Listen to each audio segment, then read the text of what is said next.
Vos tik tai mūsų prezidentė pasakė, kad Rusija yra teroristinė valstybė, įvardino ją, kilo didžiulis triukšmas ir kai kas reikalauja Rusijos dūmoje nutraukti diplomatinius santykius su Lietuva. O kaip dabar mes turime reaguoti į prezidentės tą pareiškimą? Jis visiškai teisingas, ar net? Jis tiesiog įvardino taip, kaip yra. Priešingai, jis visiškai klaidingas ir, prezidentė pasitelkė žodį, kuris mums atrodo, stiprus ir labai smerkiantis, bet tiesą sakant, jinai, manau, klydo, nes Rusija užsiima karu, Rusija neužsiima neterorizmu.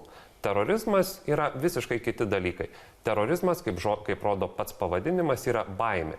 Kai tu esi silpnas, turi nedaug pajėgų, šiukšlių dėžėje padedi sprogstamąjį užtaisą, galbūt žuvo vienas žmogus, galbūt žuvo du žmonės, bet bijo visas miestas.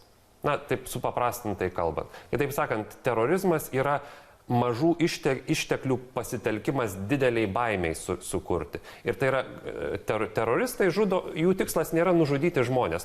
Susprogdinti lėktuvą, skrendantį virš Atlanto bate pasislėpus bombą, taip, bet juk tikslas nėra nenužudyti tuos žmonės, o priversti milijonus, tarkim, bijot skraidyti lėktuvais.